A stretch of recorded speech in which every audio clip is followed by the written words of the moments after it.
Muy buenos días, ¿cómo están? Bienvenidos a este día viernes en Hora Clave. Rodrigo Gómez, ¿cómo estás? Hola Carlos, buen día, bien. Anoche mi hija como a las 3:30 de la mañana dijo, papá, hay luna de sangre. Bueno, sácale una foto, le dije yo, que sigue durmiendo. ¿Tú estabas en el tercer sueño? No sé si el primero, segundo, tercero, cuarto, pero la verdad que no me dio para levantarme para ver el fenómeno natural de la luna de sangre. Yo iba a poner el despertador. Estaba a las, 11 de la noche aprox, ya a punto de quedarme dormido. ¿Pongo o no pongo el despertador? Estuve en esa disyuntiva vital. No lo puse, no me dio. Claro, por supuesto, mi hija hoy día no tiene clase en la universidad, entonces tenía tiempo para hoy día podía quedarse flojeando un poquito más y vio la luna de sangre. Después le voy a pedir un reporte grande. Ahora uno se mete a las redes sociales. Hay hartas personas Hay hartas fotos de la luna de sangre de anoche. A las 3:26 de la mañana y tuvo su máximo a las 3:58. Los invitamos a que nos envíen sus fotos de la luna de sangre o sus comentarios. Un concurso. Claro. La mejor foto de la luna. Ahora, a mí me pasa algo con los celulares en general cuando estoy de repente en el sur, en algún lugar que se ven todas las estrellas. Nunca puedo sacar una foto buena. No, es que las cámaras de celular, la mayoría en general, nunca no logran dar saca fotos y nunca reflejan lo que yo estoy viendo. Te queda como nubosa la foto. Se ve negra, una cuestión es como una chispita, no tiene nada que ver con la estrella que se te ven encima. No quiere decirle a las personas a veces, mandarle por WhatsApp, mira las estrellas que estoy... No pasa nada. Bueno, en este día viernes entonces, para muchos con ese corte en el sueño para ver la luna de sangre, vamos a estar revisando muchísimas informaciones y por supuesto también comentando con ustedes las principales noticias ahí a través de nuestro YouTube, los YouTubevidentes en Radio La Clave, también en Twitter y a través de nuestro carrusel de noticias que siempre está presente ahí en Instagram. Los estamos leyendo permanentemente. Así es, un poco ya hay harta gente como todos los días participando del YouTube de Radio La Clave y los vamos a ir saludando en la medida que vaya transcurriendo el programa y un poco también leyendo sus opiniones porque La Clave lo escucha. Así es. Vamos ahora entonces a las claves del día. Las noticias más relevantes en 90 segundos. Lo esencial para empezar tu día bien informado. Estas son las claves del día. La Fiscalía Regional de O'Higgins dio a conocer nuevos antecedentes sobre el crimen del matrimonio en Graneros, confirmando que hubo un intercambio de disparos entre el dueño de casa y los delincuentes, además del hallazgo de material biológico en el sitio del suceso que puede ayudar a dar con los responsables de este hecho. Sí, bueno, es una noticia en desarrollo, o sea, más que una investigación en desarrollo, ya no es noticia, una investigación en desarrollo. Era bastante, yo creo que uno presumía que podía haber un intercambio de disparos. Y lo del material biológico es clave para poder encontrar a quienes fueron los criminales de esta pareja, esta familia en la región de O'Higgins. Sí, hay algunos cuestionamientos también en el actuar de Carabineros después de saber los audios, de conocerlos.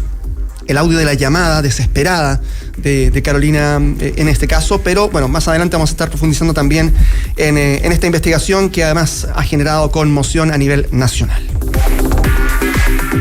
Nuestra clave 2 menciona la investigación por la fallida compra de la casa de Salvador Allende y en medio de esta indagatoria el presidente Gabriel Boric fue invitado a declarar ante la Fiscalía. Esto ya que, según indica el código que regula los procedimientos penales, a la máxima autoridad de la República no se le puede citar, sino que se le invita. Además, el mandatario tiene la posibilidad de agendar un domicilio en el cual desarrollar esta diligencia. Sí, me parece bien el código de la invitación, pero el problema es que se ha tenido demasiadas invitaciones, parece últimamente el presidente, y no sé si esto se está transformando como una herramienta, como en algún minuto fueron las acusaciones constitucionales. Tengo la sensación que la invitación está bien, de hecho el presidente firma el decreto, claro, y por eso tiene que tener una opinión, un rol en esta fallida venta de la casa de Salvador Allende, pero hay que cuidar la institución, creo yo. Claro, ese es el punto, es una de las principales críticas que se hacen a nivel incluso transversal. Desde el Frente Amplio también hacen ese llamado a tener ojo con la indagatoria, que es correcta, el llamado también a declarar es necesario muchas veces, pero que no se transforme en una herramienta de control político necesariamente. En materia internacional, hablamos en nuestra clave 3 del presidente de Rusia, Vladimir Putin, que señaló estar de acuerdo con la propuesta de Estados Unidos sobre un alto al fuego con Ucrania, pero sembró ciertas condiciones y dudas al declarar que esto debe conducir a una paz duradera y eliminar las causas subyacentes de esta crisis. Sí, esta es tu materia, tú eres experto en política internacional, Carlos. Me cuesta confiar en Putin. A Zelensky también. ¿Ah? A Zelensky también. Sí, y me gustaría saber en detalle la letra chica de este requerimiento que hace Putin para llegar a la teórica paz. Claro, porque el punto, justamente lo que dice Zelensky, es que todos los argumentos que da Vladimir Putin para decir, ok, yo puedo sentarme y negociar una paz con ustedes, es que, por ejemplo, no se entreguen definitivamente por parte de Rusia los territorios ya invadidos o ya conquistados, depende de cómo se le vea de acuerdo al sector que representa, pero esos sectores que son la península de Crimea, toda la franja del Donbass, que es una franja amplia en el sur de Ucrania, hoy día están tomados por las fuerzas rusas y no serían entregados de acuerdo a la planificación que Vladimir Putin hace de esta tregua. Él dice eso es nuestro. Claro. Y eso obviamente a Zelensky no le conviene, no solo en términos geopolíticos. Claro, hay muchas personas que dicen, allí ya viven personas rusas, se sienten rusos. Eso es un hecho, sí. Pero por otro lado, la necesidad de mantener una soberanía para un país también es algo relevante, además por la cantidad de víctimas fatales que ha habido justamente en base a esta necesidad de Ucrania de defender su territorio.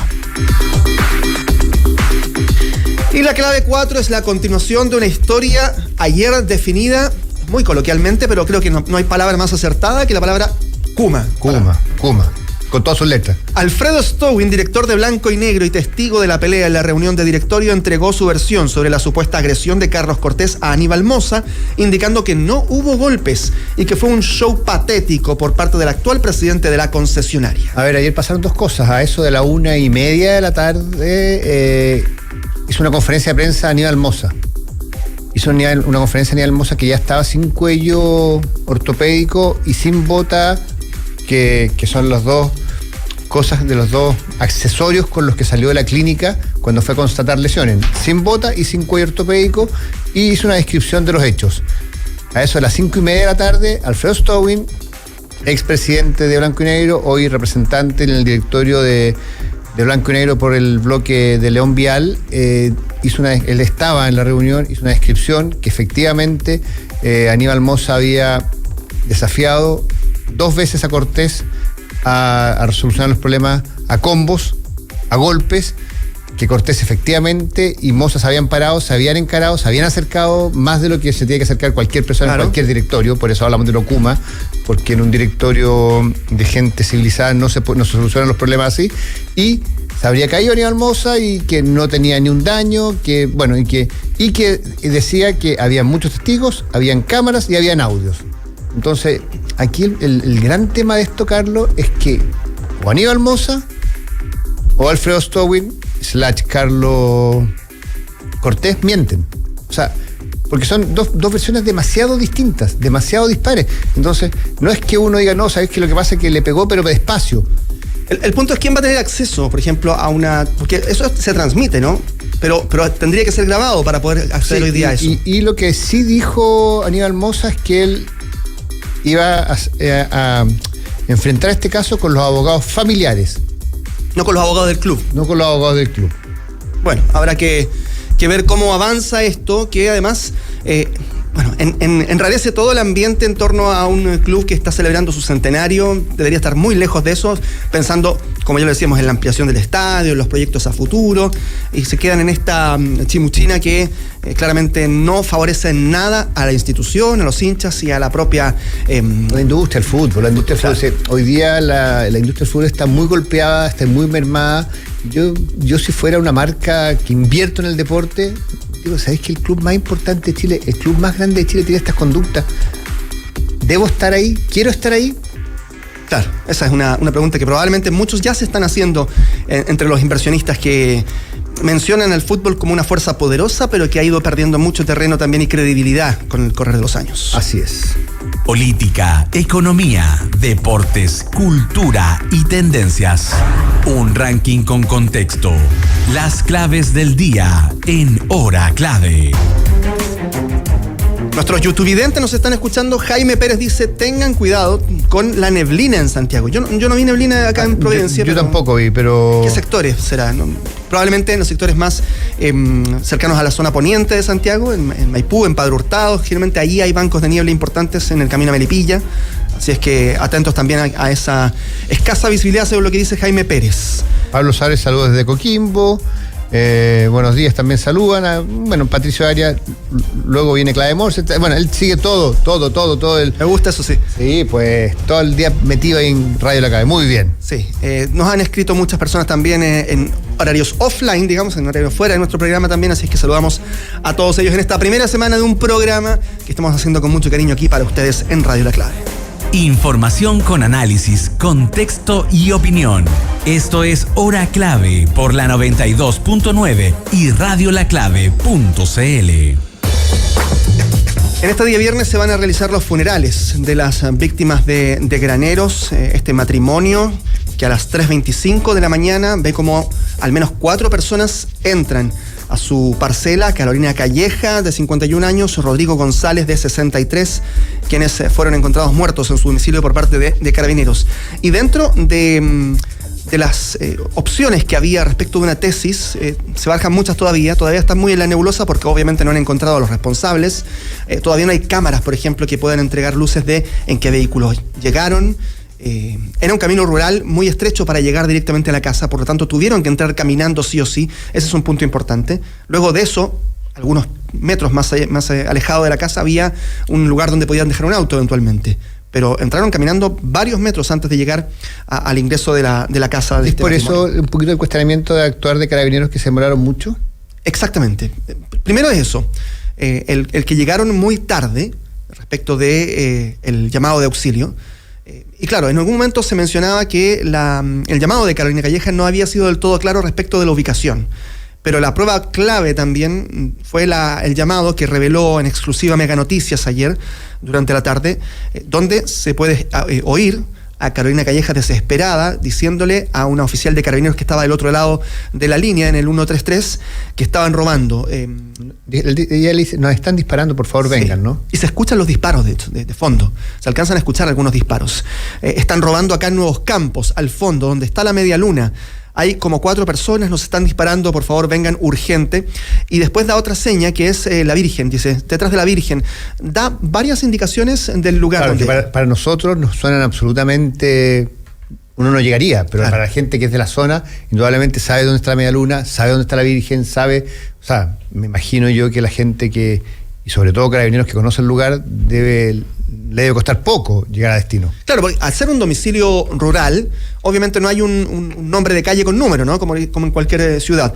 Pero de todas maneras, esas señas para muchas personas eran una indicación clara en ese instante.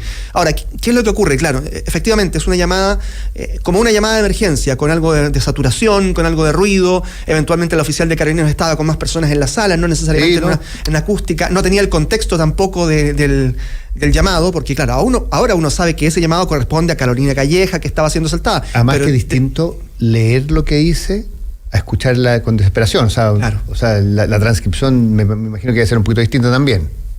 En el ritmo, en el tono, obviamente. Pero claro, Carabineros está preparado para recibir una llamada como esta, siempre está preparado. Pero de todas maneras hay ciertas críticas. En algún momento, y quizás lo único que uno podría deslizar, al menos en caso personal, después de haber escuchado todo el audio, del comportamiento de la oficial que estaba del otro lado de la línea, es que después de que ella da 2 veces esta ubicación y empieza a gritar ya desesperada, la oficial le pregunta, ¿pero por qué le están disparando?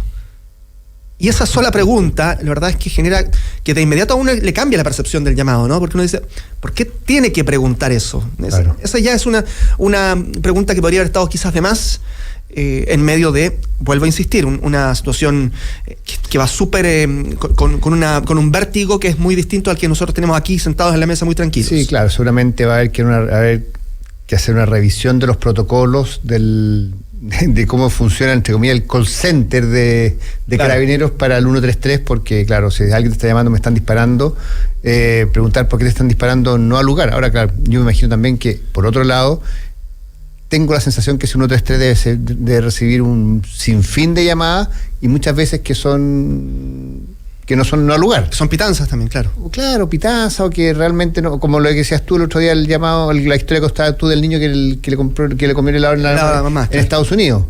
Sí, ocurre también. También lo pensé ayer, También dije, bueno, en favor de la Carolina que está allí de turno, a esa hora, 3:25 de la mañana, deben llegar muchos llamados donde ella tiene que cuestionarse también la veracidad. Debe haber muchas cosas de violencia intrafamiliar, deben haber una serie de llamados que claro, y hay que hacer un filtro. Sí, es cierto. Pero bueno, lo cierto es que la georreferenciación no funcionó. En redes sociales también había muchos ejercicios que hacían personas. Y vuelvo a decir, todos esos ejercicios están descontextualizados respecto de la llamada como tal. Una persona hacía en Google una búsqueda rápida con las señales, haciendo el paralelo entre el audio y la búsqueda en Google Maps, y llegaba rápidamente al lugar de la parcela de Rodrigo y Carolina.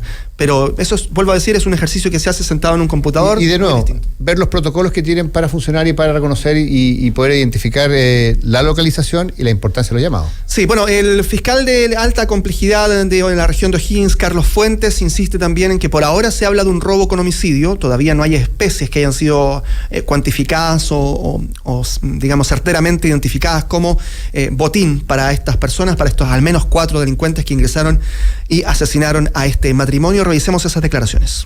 En cuanto a la violencia, ¿cierto? Para poder ingresar, efectivamente hay signos de fuerza y eso se está a la espera de peritos, ¿cierto? Que no solo hagan la fijación, sino que también puedan hacer barridos, ver células epiteliales, en fin, todo lo que podamos levantar del lugar.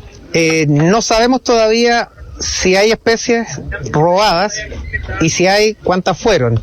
También existe la posibilidad de que se haya frustrado el robo, ¿cierto? Producto del desenlace que ha tenido con las víctimas. Claro, ese es un punto. El robo con homicidio no necesariamente es catalogado como tal en el caso, o podría ser un robo frustrado con homicidio, si es que se describe finalmente, o se determina, más bien dicho, que no hubo posibilidad de que las personas sacaran algunas especies porque eventualmente pudieran haber sido ahuyentadas por los disparos de esta persona o porque definitivamente se dan cuenta que le dispararon mortalmente a sus víctimas.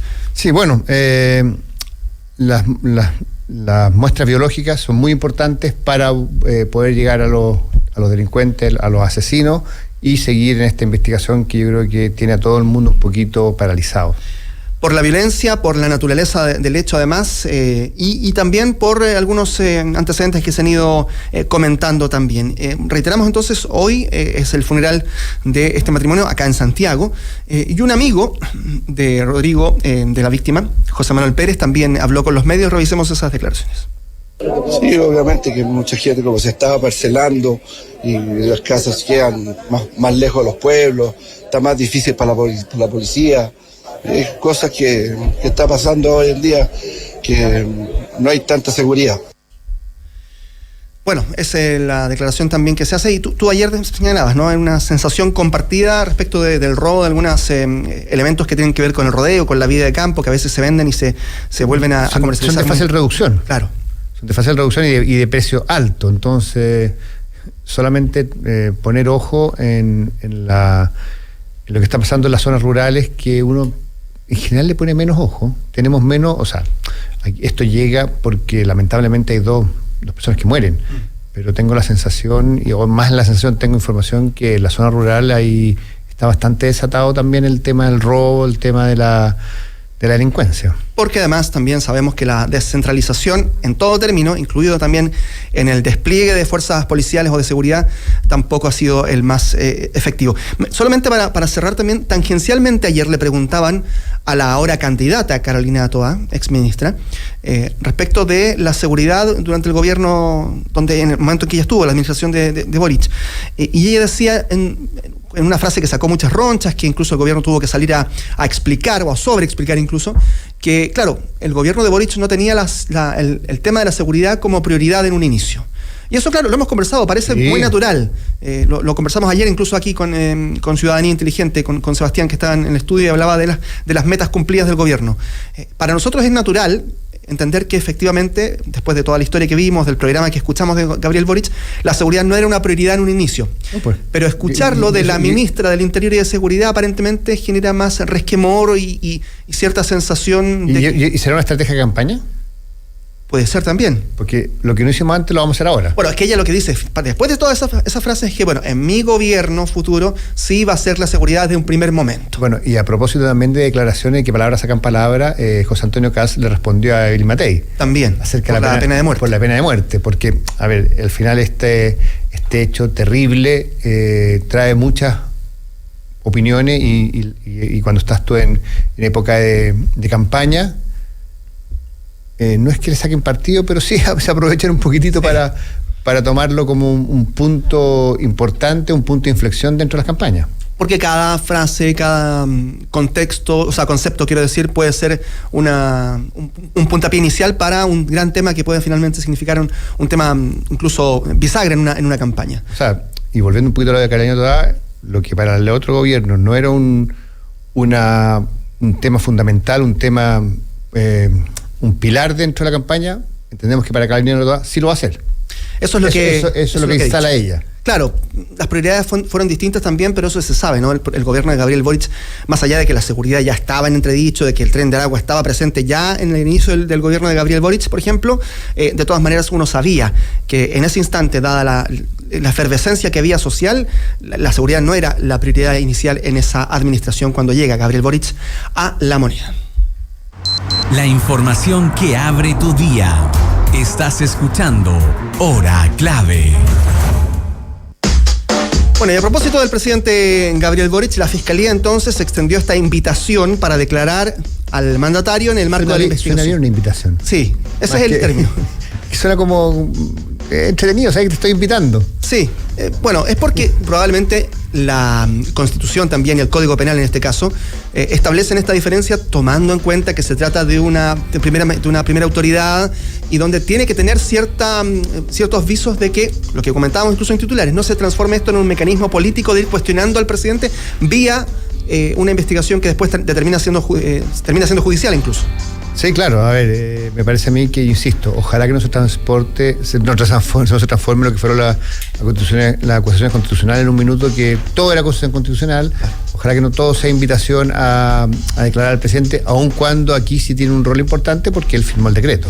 Él firma el decreto, él es el que inicialmente estaba interesado en comprar la casa para transformarla en un museo, no solo la de Salvador Allende, también estuvo interesada en comprar la casa del expresidente Elwin, era una intención que materializó a través del Ministerio de las Culturas incluso, pero que luego fue aparentemente mal asesorado. Otra vez los asesores del gobierno en entredicho en medio de esta investigación, porque claramente aquí... No hay profesión, o no hay oficio más fácil que ser asesor. ¿Dices tú? Sí, porque al final el asesor nunca tiene responsabilidad. Él es el que nos firma, claro. El asesor sugiere. Dice, oye, sí, hagamos esto, otro. Por aquí sí, por aquí no. Me parece que los asesores es una pega bastante... Claro, ahora Miguel Crispi cayó como asesor, cayó políticamente, pero no hay ninguna responsabilidad judicial o penal en medio de decisiones que pueden ser tomadas y que finalmente sí son investigadas. Bueno, ha habido hartas diligencias. Por ejemplo, Francisca Moya, la jefa jurídica del Ministerio Secretaría General de la Presidencia, ya declaró, ella es a quien se le encarga finalmente esta diligencia, y así otros personeros del gobierno. Maya Fernández, de hecho, declaró la semana pasada por más de 3 horas. Isabel Allende, la senadora, optó por acogerse a su derecho de guardar silencio. Hay muchísima investigación todavía de por medio, pero el presidente entonces debiese ser invitado a declarar. Ahí ustedes también escuchaban en nuestras claves del día que él puede escoger el lugar. En este caso, como es una investigación que tiene cierta connotación judicial, no es como en otros casos donde se le envía un cuestionario, cuando son investigaciones en el Parlamento, por ejemplo. Yeah. Ahí se le envía un cuestionario, el presidente lo escribe y lo responde. En este caso no, él tiene que declarar o es invitado a declarar y tiene que hacerlo de manera presencial ante las autoridades. Es la comodidad de escoger una oficina, escoger su casa, escoger un lugar donde él esté tranquilo, pero al final del día raya para la suma invitación o citación, escoger el lugar, el presidente tiene que ir a explicar qué pasó. Exactamente. Porque entender la noticia importa. Esto es Hora Clave.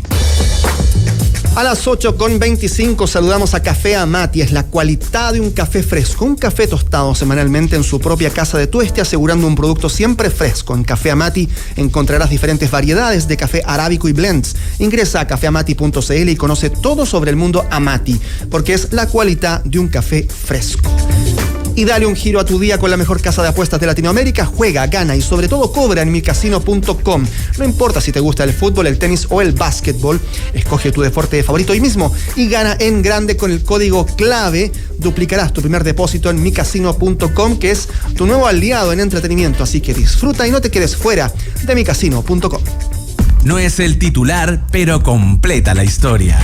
Esto es el dato que faltaba en Hora Clave. ¿Qué faltaba, Carlos, en Hora Clave? A los padres de niños y especialmente de adolescentes, esta información les puede generar cierta lógica, porque la Comisión Europea abrió un procedimiento contra Meta, la empresa de Mark Zuckerberg, al considerar que Facebook e Instagram, por sobre todo, fomentan la adicción entre los menores y que la empresa no ha tomado medidas para remediarlo. Desde la comisión argumentan que los algoritmos que usan Facebook e Instagram explotan la debilidad e inexperiencia de los menores al mostrarle contenido en base a sus intereses, fomentando su adicción a las redes sociales.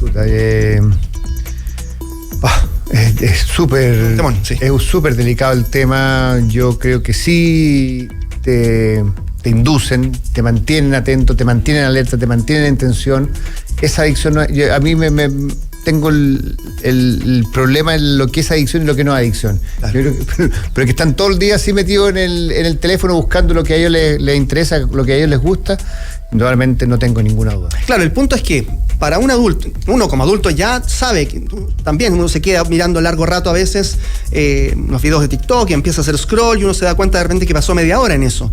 Pero para un adulto que ya tiene ciertas habilidades cognitivas y de concentración, es distinto que para un niño que está en pleno proceso de formación, y eso es lo más complicado. Y que no tiene las herramientas para definir qué es lo que es lo importante, qué no es lo importante y cuánto tiempo le puede dedicar a una cosa y cuánto no. Exacto. Y otro punto importante que dice esta investigación de la Comisión Europea es que tanto Facebook como Instagram no tienen herramientas de verificación de edad suficientes para poder hacer el filtro. No están protegiendo a los menores con sus herramientas de verificación de edad. Eso ya se sabe hace mucho rato. No hay forma de que estas redes sociales a nivel internacional puedan hacer esta verificación de edad. Los niños van y ponen que tienen 18 años e ingresan libremente. Así es. O sea, me parece a mí que sí hay que poner atención. Esa adicción no es adicción. Yo tengo ahí la